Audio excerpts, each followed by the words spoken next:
where spirit companies have the best option is to mix it into a cocktail, right? And to show them how they can do that. And so showing up at the bar and pouring just straight non-alcoholic bourbon alternative is probably going to turn that buyer off. But if you say, let me show you how this works in a non-alcoholic old fashioned, let me show you how that works in a non-alcoholic whiskey sour, and build that cocktail with real ingredients and show them how it works either on the spot or in advance, that's where you're going to have traction, where you go, I get it. I can see how this tastes in a cocktail and it makes sense.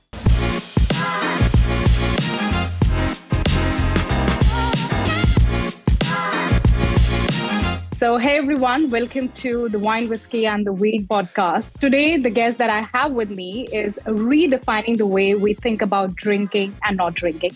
And I'm talking about Derek Brown.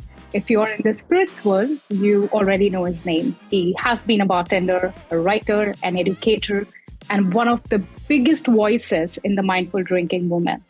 And I'm sure, Derek, you have mixed drinks for Obamas and royalty and regular folks who are really looking for something meaningful in their glasses. And amazing that how you're leading conversations around wellness, culture, and this growing no and low alcohol category. And I think that includes your amazing work with Positive Damage, the Mindful Drinking Fest, and also your role in terms of how you're pushing this entire movement ahead. So welcome. Yeah. And once again, thank you for joining us for Wine, Whiskey and the Weed Show.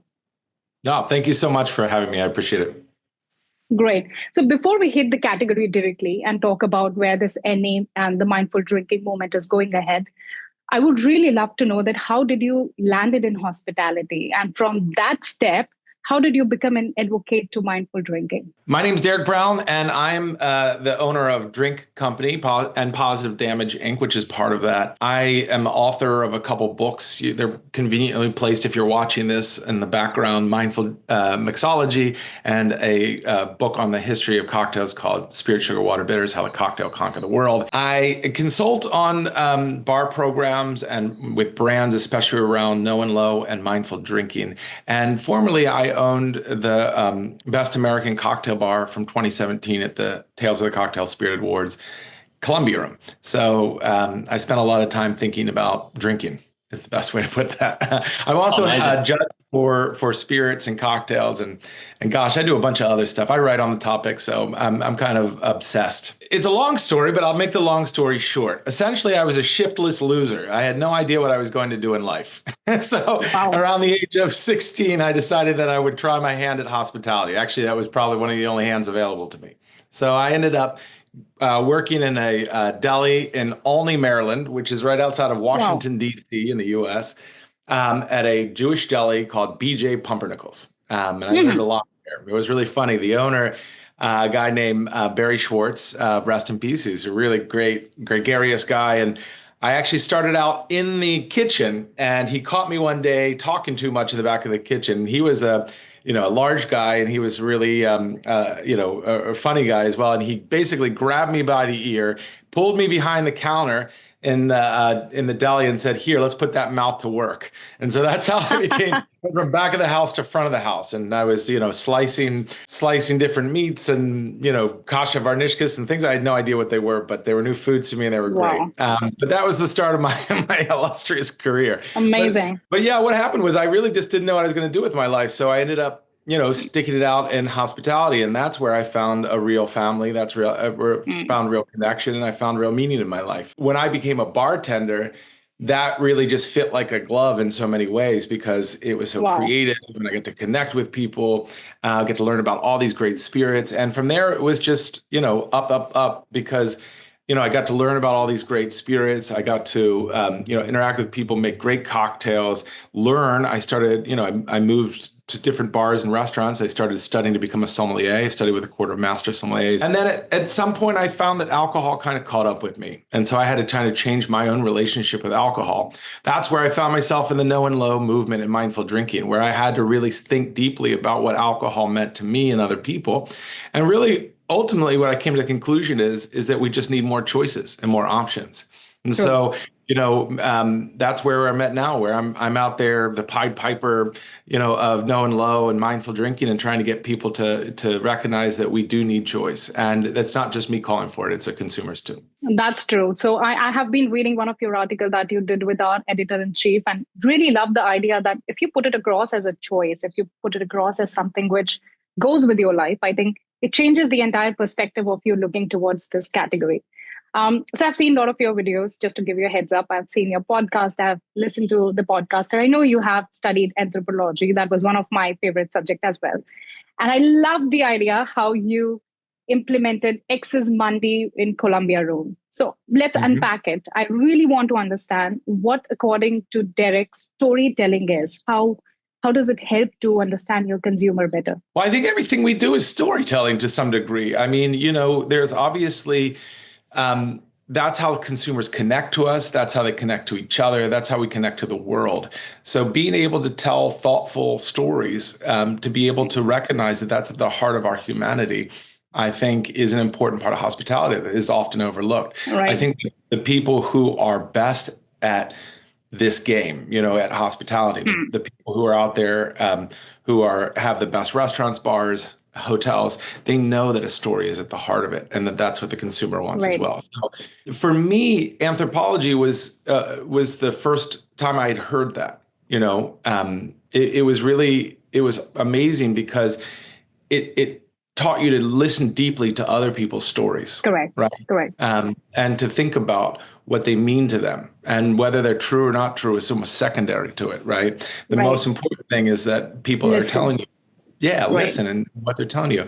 And then there's this sort of deep listening about what we've all encountered, and Axis Mundi is at the heart of that, right? So there's not a lot of universals in our world, but there are some universals, and it turns out that almost every culture has this concept of an Axis Mundi, which means that we have multiple worlds, right? Heaven and hell, and earth, and all of that, Yes.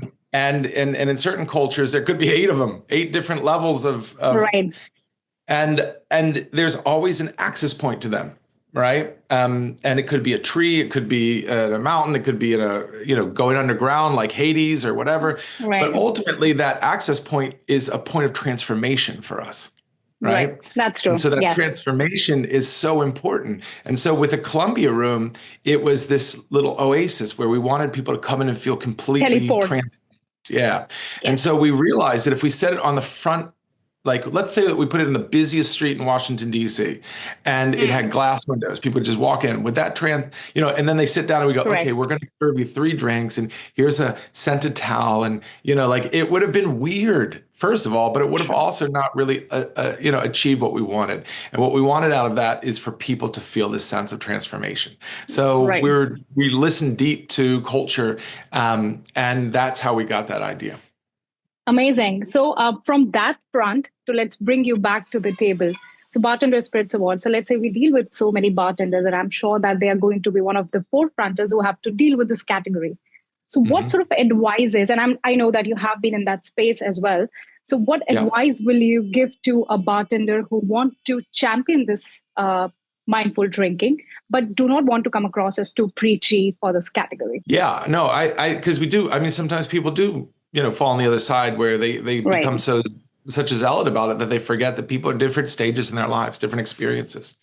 So ultimately, it's just another choice, right? I mean, that's the thing is, when I ran afoul with alcohol and I had to change my relationship with alcohol, at first my thought was, oh my gosh, I have to stop what I'm doing. That I can't talk about rye whiskey anymore. I've had a problem. It's over.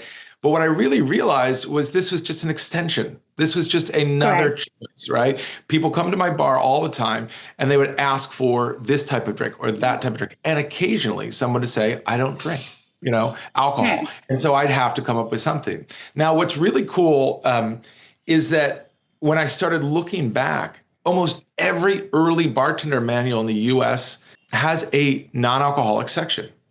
So the 1862 Jerry Thomas Bartender's Guide, which is so famous now, it has a section on temperance drinks, which means non-alcoholic drinks. So that's something bartenders have always had as part of the package. It's just for maybe a little while, we didn't emphasize that as much. But now we're Correct. back to this point where we want it to be serious, we want it to be delicious, Correct. and so do our consumers, right? So do our guests, and that's the important part. I'm sure because the category is also becoming bigger, the lenses, the perspective of everybody is changing. And that is how the importance and emphasis to this category has been growing a lot. But you, let's say you being a bartender or you being a judge soon with us as well, how do Oh. you evaluate an NA product? Like how exactly an NA spirit or a cocktail stands out for you? Like how do you see it? What are your criterias or evaluation? Yeah, this is going to sound pretty weird to say in the beginning, but it really has to be said.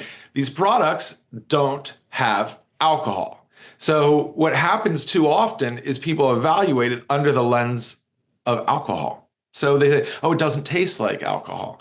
And that's the first problem I think that most people run into. From there, it just Correct. tumbles downhill where it doesn't taste like their favorite bourbon or it doesn't taste like That's their so true. favorite Yes. gin. And so it's really important to step back and start with this idea. It doesn't have alcohol in it. So let's see, what does it do good on its own, right? And I know that sometimes these are analogs, meaning that they're bourbon alternative or gin alternative, right? So in that sense, you might think that they're supposed to be a perfect replica, but they can't be. Alcohol is a magic molecule. And so Correct. the point is that, we have to look deeper and kind of understand what are the characteristics of this particular non-alcoholic Category. Right. Yeah. And what's so cool is that we're essentially in the process of inventing that. Right? This is a brand new category. And so, as spirits judges, we are actively constructing that, what these spirits should be. And so I try to keep that in mind too. Whenever I'm tasting, I go, if I send this out into the world and there's a consumer out there who's going to taste it, are they going to understand why I said this was good or bad? Right. And that's another lens in which we have to look through. So it's very complicated, I admit. But I love it. I mean, I love that we're at the precipice of this new category and we get a chance to define it. Correct. And it's a very progressive category as well. So you being a judge, you actually set an example to how an NA spirit should be evaluated in a right way. But one more thing is that it's going to change. Just like, let's take rye whiskey as an example. Early kind of craft rye whiskeys were not that great. We tend to forget that there was this period of time where these craft whiskeys that were just really hot, really awkward.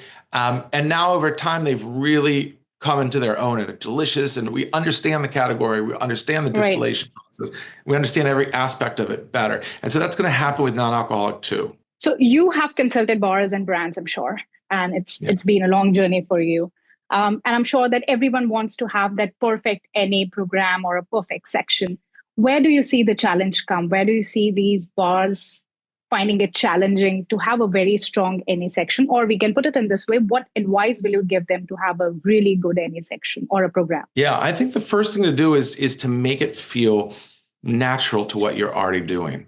You don't have to change a lot. Let's give an example of, let's say that you have a Mexican restaurant. Right. And you're looking to add non-alcoholic drinks. Sometimes people will go and they'll get like an RTD that's like a phony Negroni or something. And that's fine. But that's really kind of jarring for the guest. The guest is probably coming there because they want this delicious, authentic food. And with that, something like a margarita or a Paloma or some of the, And so when you're making a non-alcoholic drink, don't make it weird. Just go ahead and make the same things you're making. Just use either non-alcoholic spirits or maybe if you're more inventive, teas and vinegar and all that stuff. You can use a lot of different tools. But the most important thing is you have to make it feel natural to your program. You have to make people feel that it's part of what you already do and not just this kiddie section at the end, not an afterthought, not the last thing you thought of, but make it natural to your program. So that there's lots of little things I could add to that, but just let's start there. It has to kind of fit within I guess a way to say that, even though this word could be overused, is it should be authentic. True. And I think the more it smooths and induces in your system, the easier it's going to help your existing consumers, to your trainees, to your staff, to everyone, because you're not just putting them out of the box immediately. It's a slow transformation that you're doing. Amazing. Exactly. So one bonus question here for you, Derek. So this Mindful Drinking Fest is a powerful idea. It's a really, really amazing idea. So how did that come to life? And with all the Gen Zs and millennials, and very soon the Zen Alphas also coming in the picture, where do you see this mindful drinking culture going ahead? Let's just talk about next 2 years. You know what? The funny thing is that I'm not the person that came up with Mindful Drinking Fest. There are two wonderful women that are part of my life Wow. that came up with it. First, there was Erica Godric, who owned a beer store on H Street in Washington, D.C., and she just wanted to get people to understand what these non-alcoholic products were. So she called me and asked, hey, do you want to do some kind of celebration of it? And we did. And the original one was 120 people. What's amazing, though, is we had 120 tickets. It's sold out in like under a week or two, and we had Wow. double that people on the waiting list. So we realized we were onto something. My partner, Maria, partner in life and partner in business, Maria Bastash, she said, let's do it bigger, and let's do it next year in January. And so I said, no way. That doesn't make sense. It's right, because we had just done it in October. I was like, that's too soon. She's like, no, trust me. And we did it, and it doubled in size, and we had double the people on the waiting list. So both of those people, Maria and Erica, deserve most of the credit. So as we've gone along, it's gotten bigger every year, and we've kind of had the opportunity to double in size every time, to the point where now we're working with the Adult Non-Alcoholic Beverage Association, which is ANBA. And we've had 1,200 people this year. So we've grown 10 times in size. It's great. And that's over 4 years. I mean, you are our industry guy, and what happened? At what point, and why did you make this conscious decision? Oh, right. Yeah. In terms of my lifestyle change around alcohol, I kind of grew up in this industry. I started when I was 16 years old, and that's how I learned how to drink. And I love this industry. It's full of great people, but when you're learning from how to drink from lifetime waitresses and old grizzled line cooks, maybe that's not the best lesson in how to drink alcohol. And so, I believe this statistic from the U.S., 1 in 5 people have alcohol use disorder or some kind of substance use disorder. I was the one of those 5, right? And so when I ran afoul with alcohol, it's just because it became so normalized in my life, the way that I was drinking every night. I was drinking, often binge drinking, and drinking as many as 10 drinks, which they call high intensity drinking, which it certainly is. And I got to the point where I realized that my life wasn't where I wanted it to be. Even though externally I was successful in this industry, internally there was a lot of problems that I was having, my relationships, my finances, my health. And so I had to make a change. And when I did make that change, it was mostly around mental health. It was spending time learning about myself, going to therapy, therapeutic drugs, nutrition, getting sleep. Like things that I didn't think were important when I first started the industry. And I realized it caught up to me when I was around 40 years old. And so I made a change. And that change wasn't that I would never drink again. It wasn't that I would swear off alcohol forever. It was that I realized that there's all these other options, and that I would focus on those and mindful drinking. And that really changed everything for me. And so now I'm focusing more on no and low alcohol cocktails and mindful drinking. And it's about expanding choices. Great. We have one good case study here in the call. So she was also a nice company for a beer and a pub, but now she's also turned into a no and low. So maybe I can add your reason, Ankita. What was your decision? Like, was it a health reason, or what happened there?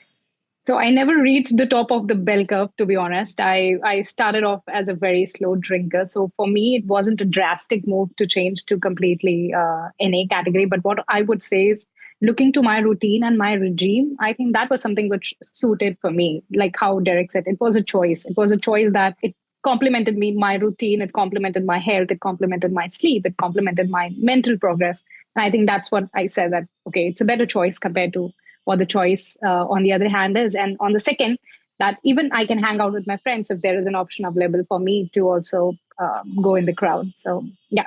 I intentionally wanted that as well, because then there is this category and then there's your category, right? So those are the two kind of people that we are for sure seeing. And then maybe the third can be, which is just getting started. There is people saying that they're drinking 1 glass this and then 1 glass this, right? So do you see that as well, Derek, where I don't know what the word is, but you know how an alcoholic drink, and then you follow with a non-alcoholic, and then you go back to alcoholic drink, and then non-alcoholic. Oh yeah. No, I know the phrase. I'm going to give it to you in a second. I just want to Yeah. say, Ankita, that was great. Thank you for sharing that.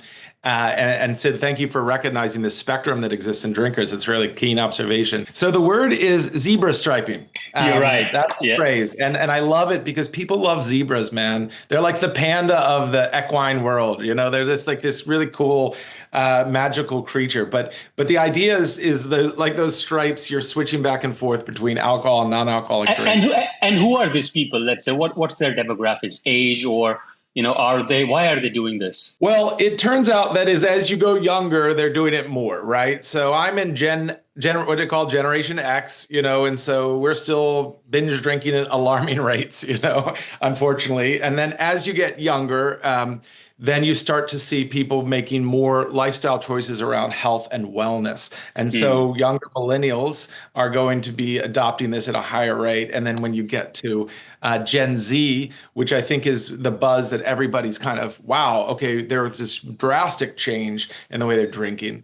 That's where, we see the biggest change. I mean, I think in the United States, over 50% of Americans want to change their relationship with alcohol. But as soon as you go down to Gen Z, that number bumps up. Let's go back on the US market, right? So I'm going to ask you, Derek, for a brand here, a question where if you were starting, which sort of cities or states, because we all think like San Francisco or New York, can have this crowd, but maybe you have a little more data on which are the states where this trend is really popping and being accepted at even the trade level, right? Like distributors are stocking, bars are stocking, restaurants are creating wine lists. There's a movement. What's your take on one or two states where brands can have a good traction when they start? Yeah, I mean, I think if you look at the numbers on which states are drinking the least, I think it's like Hawaii and Vermont or something like that. So that would really throw you off if you were a brand looking to enter the states. You're like, all right, great, I'm going to go to Hawaii and Vermont. I would actually throw that information away. And I would change the question a little bit, if you don't mind. Mm-hmm. I would say, where do you think you have an advocate? Where do you think you have a champion for what you're doing, right? So I see that brands are like, oh yeah, let's go to New York. Let's go to, California, and then let's find a brand ambassador and let's find the right people. I think that makes sense. That's a large market. I do understand why you go there, but I'd also say like, who do you know there? Like, and who can help you? If you live in that area, like I had a friend of mine who had a Pisco company, and she was from Washington, D.C., and she expanded throughout the United States, right?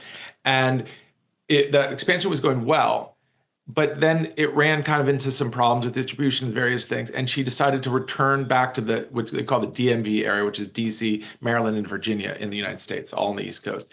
And so she ended up focusing on that. And that's where all of a sudden she realized that like she was selling as much as she was in her own backyard as she was to the entire country. Mm-hmm. Right. So I think that like it came down to her being there and being able to advocate for her own brand. Now, if you have that opportunity, if you're already in the States, great. If you don't, if you know somebody or you have a connection to somebody there, that's how you do it. You have to have people out there conquering the market, because right now, even though they have over 50% of the people who want to change their relationship with alcohol, the people who are actually adopting non-alcoholic products is pretty low. It's like 20 something, under 30%, so that means that there's a huge gap, and we need people who are like, out there Pied Piping. They're out there telling people like, hey, you've got to try this, going to bars, not taking no for an answer, that kind of thing. So my answer would be like, where do you think you can gain traction? And if you are already in the States, conquer your backyard first. I just have one question, which was lingering in my mind. So there are multiple other options, Derek, which are also coming up. So looking ahead, what innovations like functional beverages or cannabis-infused drinks, do you think any of these is going to impact any category? Yeah, absolutely. I mean, I think it already is starting to grow. And I think it's because, it's ultimately humans, they're doing this. They're going to bars and they're going out to restaurants and because they want to feel something, right. And I do recognize that. That's a deep kind of part of who we are. Like we want to change our mood. We want to change, right. ability to connect with people. Those things are really important. And so we can't ignore those. And so you can drop alcohol because maybe it's not good for you, or maybe you've decided that for whatever reason, you want to change your relationship with alcohol, but people still want that, some effect. They want some change in their life. And so functional products offer that with a better for you kind of proposition, which I think is why they'll continue to grow. On the trade, right? Like you were the bartender, as you said, you were behind the scenes, you've spoken with distributors. So what can be a good sort of elevator pitch? How do you do that profit story to the bar that is not really, let's say, advocate, right? I mean, they're adding for the sake of adding because that's where the consumers are going as well. But the bartender itself doesn't believe in this, let's say. There's a case where the consumers are asking, but obviously the bartender is just adding the 3 or 4 that they have to. Now comes this 30 brands, that they have to choose from, let's say. Which brand do you think will have a more compelling story, and what would that story look like? Like, what is a good pitch? Well, I think it's got to be a compelling story at the end of the day. So I don't know if I can come up with a compelling story just like that for a brand, but I can tell you this: the ones that are doing the best are not just saying what I'll call your standard founder story, right? Which is really what you pitch to investors. You say, here's the problem, here's the solution. Right. So the problem is you have people that, let's say 25% of the people already don't drink alcohol that are showing up at your bar. So you're missing out on 1 in 4 people potentially serving them alcohol. You're leaving money on the table. Right. And the solution is we have a non-alcoholic product. I mean, and that's fine. But the reality is that's not very compelling.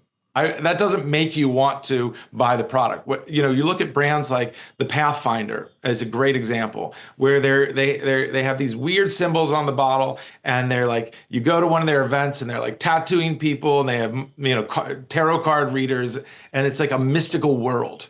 Right? They're selling you a mystical world. They're not selling you a non-alcoholic product. I mean, what would you want? You want one that's solving a problem, or one that's giving you a mystical world?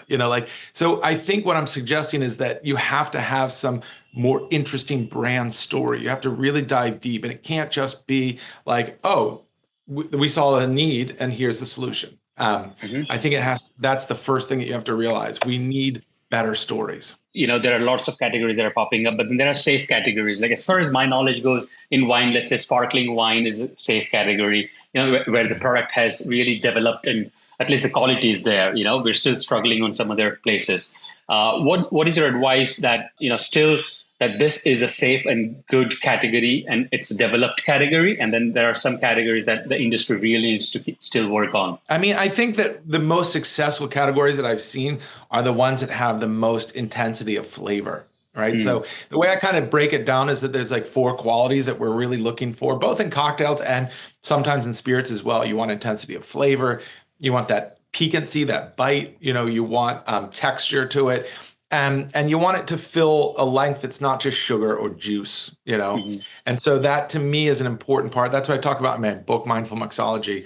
When we're thinking about making a non-alcoholic cocktail, that's what we're thinking about when we have a non-alcoholic spirit to some degree as well. And so if you look at like an Amaro, right? Amaros tend to taste closer to their analog, alcohol spirit, because they're mostly based on the bitters and barks and all of the different herbs and such that go into it. So a great example is All the Bitters in the United States from San Francisco, a family-run operation, all real ingredients, fantastic stuff. And they have aromatic bitters and orange bitters, and they just taste great. You could use them, and you wouldn't blink about switching them out for Angostura or Reagan's Orange or what have you. So I think that's really easier to replicate. Obviously, when you go to, you get to the point of vodka, non-alcoholic vodka, that's when you have it's impossible to replicate, because that alcohol is a magic molecule. It's, all the stuff it does, you can't do with water and glycerin. It doesn't really matter. So recently in a blind tasting, we were tasting through, non-alcoholic gins, and there was a non-alcoholic vodka, and it tasted like cinnamon. And I was like, well, this is fine, but it's not really going to convince anybody that it's vodka. So I think that the easiest way to think about it is whatever has the heaviest flavor or the richest flavor, that's the one that's going to be easier to replicate. And you know what it is that people really want in these products something with stopping power.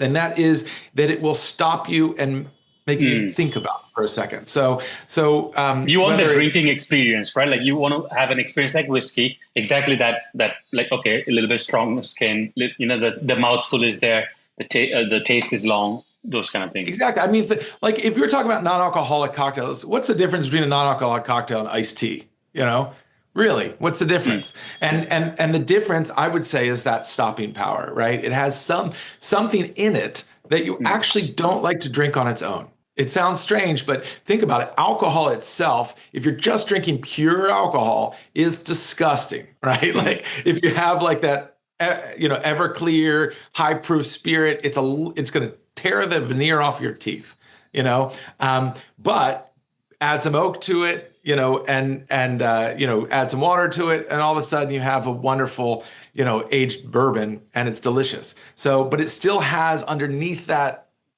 kind of soft exterior of caramel and pear or whatever other things you identify. It still has this savage kind of center, which is,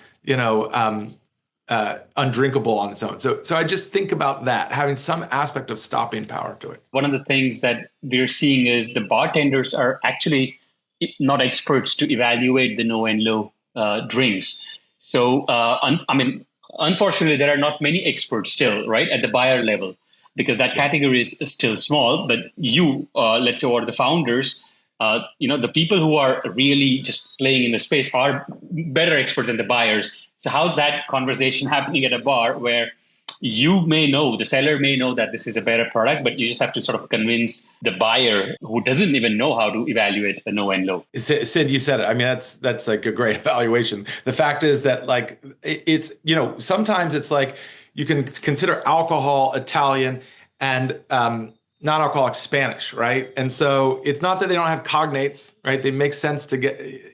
You can understand some of the language, but they're speaking two different languages. And so you'll have buyers who maybe have tried one or two products and just wrote it off and said, this is disgusting. It doesn't taste anything like alcohol. I don't like it. And maybe they did have bad products, because there are certainly bad non-alcoholic products, right? But more often it's because they don't understand the context. They don't understand what they would work in, and they don't understand the language behind it. So what I would say is that where spirit companies have the best option is to mix it into a cocktail, right? And to show them how they can do that. And so showing up at the bar and pouring just straight non-alcoholic bourbon alternative is probably going to turn that buyer off. But if you say, let me show you how this works in a non-alcoholic old fashioned, let me show you how that works in a non-alcoholic whiskey sour, and build that cocktail with real ingredients and show them how it works, either on the spot or in advance, that's where you're going to have traction, where they go, I get it. I can see how this tastes in a cocktail, and it makes sense. Quick question here, Derek, for you. So I'm sure that you're playing the role of a visionary as well in this moment. So if I have to ask you, like, where should these brands look forward to? Is there any opportunities where you think that this category should tap? The brand should go and venture out in this opportunity, but they're missing out, or something that you see that has a huge potential and soon the brands are going to make it big? Wow, that's a great question. I think that when it comes to what we're missing out on is just genuine stories. A lot of, again, I can't emphasize enough.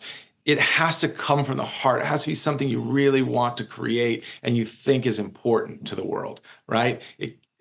When you're creating something over and over again, that's just this sort of like best case scenario, like, oh, well, this tastes as good as it can get. Mm-hmm. That's not what convinces people. That's not what Tanqueray did, right? That's not what Charles Tanqueray did. That's not what the greatest, that's not what they did when they were inventing champagne. They said, let's create something that's we can use and that's spiritual almost to us, like that has a totally different resonance. And maybe, you can look at every chart and you can look at every graph and every statistic in the world, but if you don't love that product, how the hell are they going to love that product? How are you seeing this big brands that are just stepping in? So all these dreams of entrepreneurs are getting shattered day by day because you have limited shelf space, right? Now, if Guinness and Heineken's are just going to dictate the beer world, how are the no and low small brands going to get a chance? I mean, we've seen it even the brands. Like it's so hard to get a vodka, that space of Grey Goose SKU extension. What do you think, basically, let's say, on how this category will evolve? Will more spaces be added,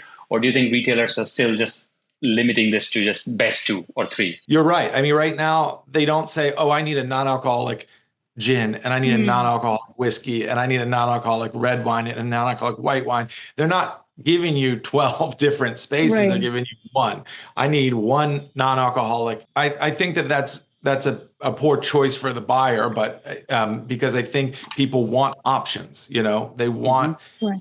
you want true choice. Choice isn't having two products, you have to give them, or let's say this, like you go to a bar and you have two sodas that are like house-made sodas that are non-alcoholic. Doesn't really feel like a choice. They want different cocktails to try. They want different styles of cocktails, different drinks. So, but to convince them of that is kind of a challenge. So I think that what I would recommend is to really find the people who are doing it well and talk to them. VinePair magazine had an article on the top 10 non-alcoholic cocktail programs in the US.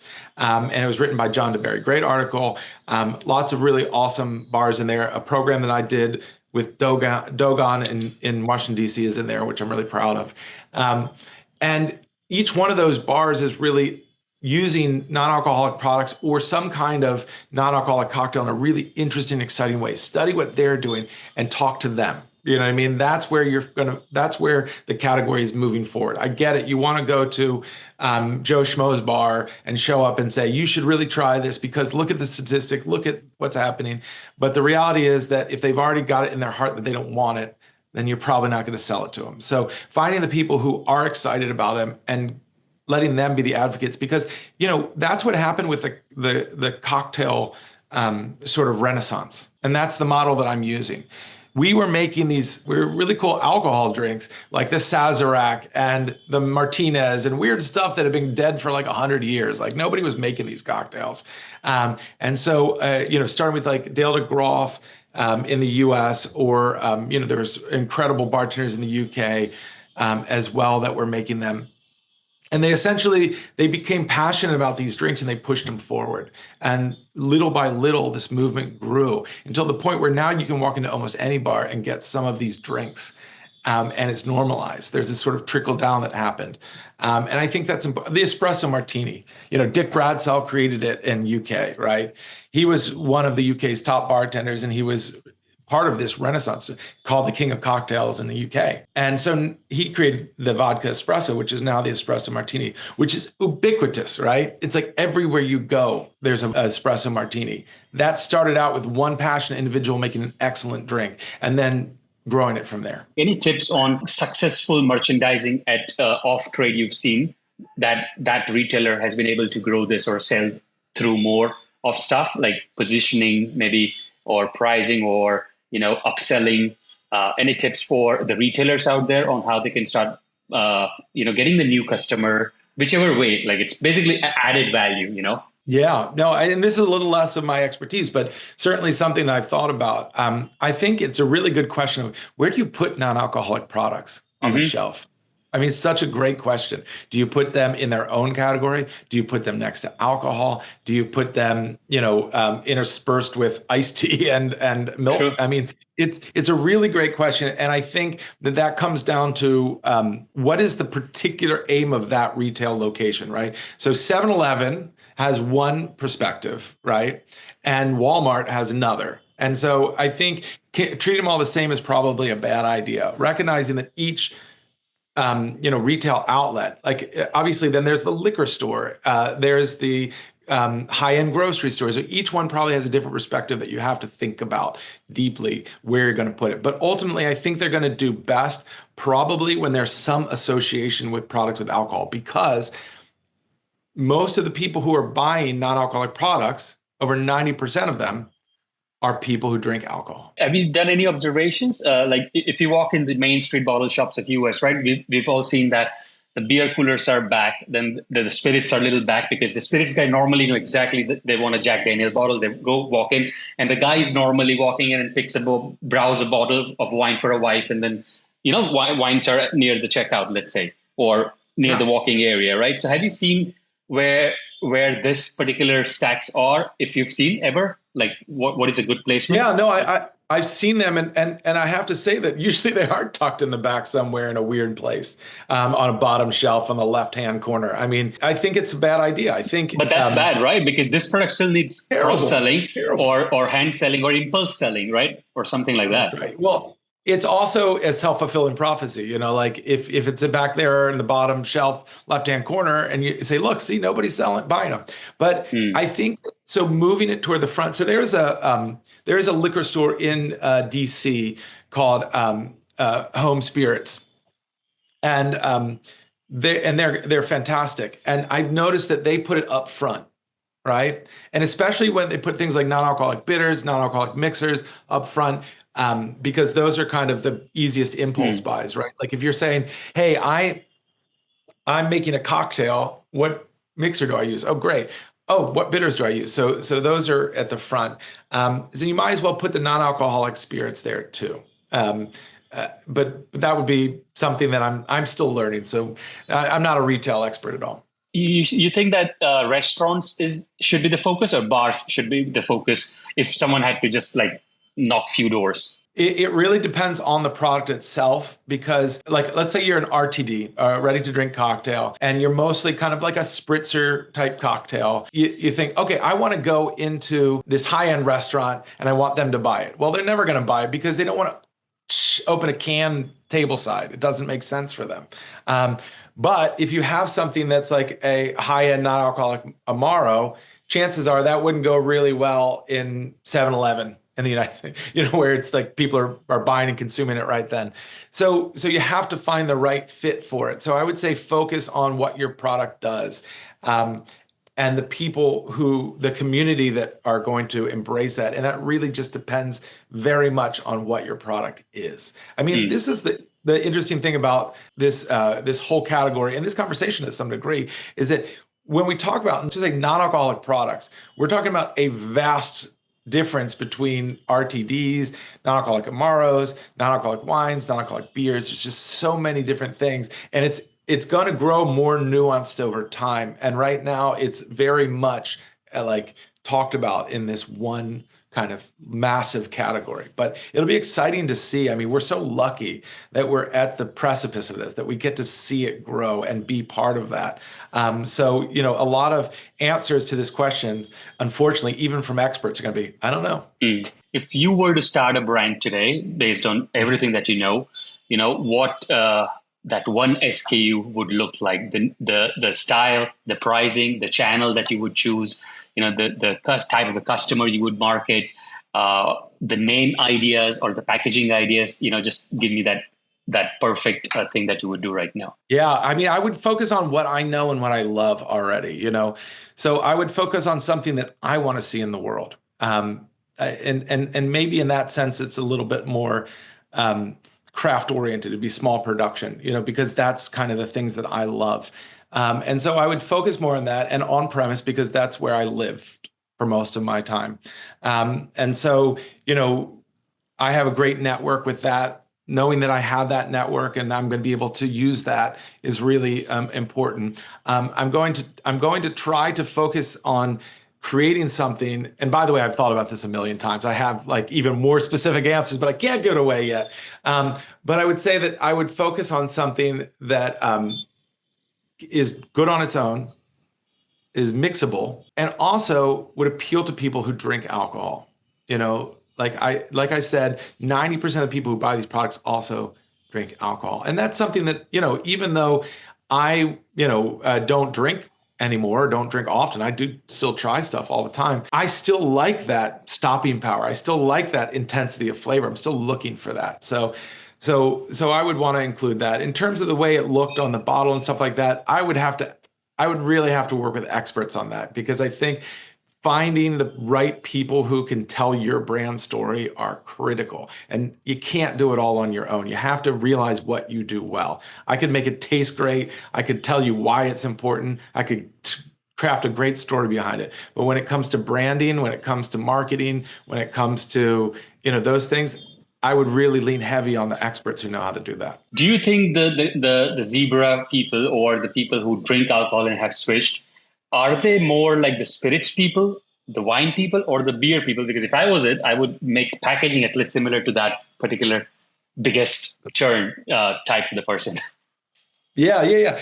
Well, I mean, if statistics bears anything out, it's that people are drinking non-alcoholic beers, right? Okay. I mean, over 50% of the category of non-alcoholic in the U.S., at least, I'm sure it probably extends outside the United States, but that's one market I know best. It's beer. It's non-alcoholic beer because it tastes the most like what? Like beer.